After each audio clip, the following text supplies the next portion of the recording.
again, she said. I'm surrounded by the FTF all the time, protested August. Whenever I go anywhere, I dress like them. Is it such a step for me to be one of them? Yes, said Henry.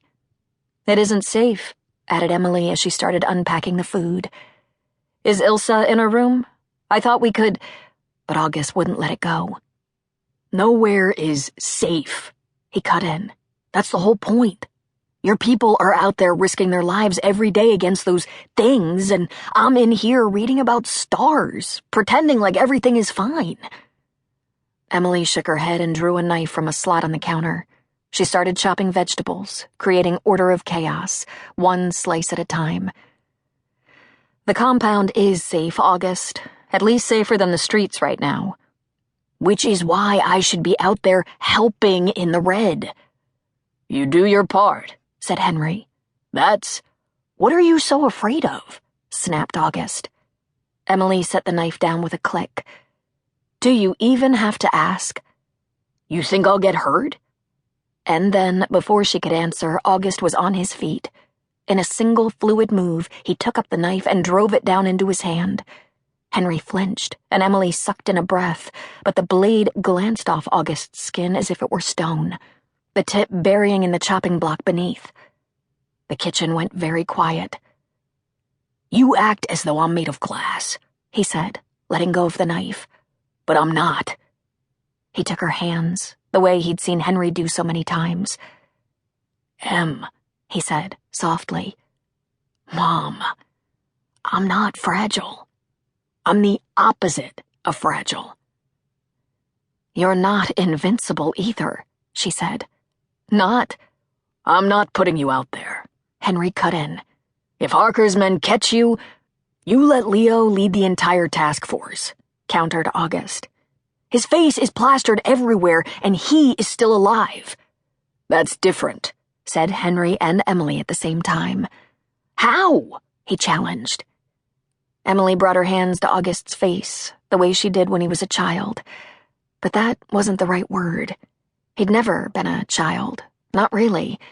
Children didn't come together fully formed in the middle of a crime scene. We just want to protect you. Leo's been part of the campaign from day one, but that makes him a constant target. And the more ground we gain in this city, the more Harker's men will try to exploit our weaknesses and steal our strengths. And which am I? Asked August, pulling away. Your weakness or your strength? Emily's warm brown eyes went wide and flat as the words spilled out. Both. It was unfair to ask, but the truth still stung. Where is this coming from? Asked Henry, rubbing his eyes. You don't really want to fight. He was right. August didn't want to fight. Not on the streets in the dead of night, and not here with his family. But there was this horrible vibration in his bones, something struggling to get out, a melody getting louder and louder in his head. No, he said, but I want to help. You already do, insisted Henry. The task force can only treat the symptoms. You and Ilsa and Leo. You treat the disease. That's how it works. But it's not working, August wanted to shout. The V-City truce had held for only 6 years. Harker on one side and Flynn on the other, and it was already fraying. Everyone knew it wouldn't hold.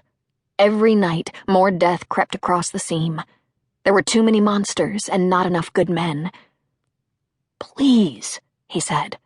I can do more if you let me. August, started Henry. He held up his hand. Just promise me you'll think about it. And with that, he backed out of the kitchen before his parents were forced to tell him the truth. August's room was an exercise in entropy and order, a kind of contained chaos. It was small and windowless, close in a way that would have been claustrophobic if it weren't so familiar. Books had long outgrown their shelves and were now stacked in precarious piles on and around his bed, several more open and splayed, pages down, across the sheets. Some people favored a genre or subject. August had little preference, so long as it wasn't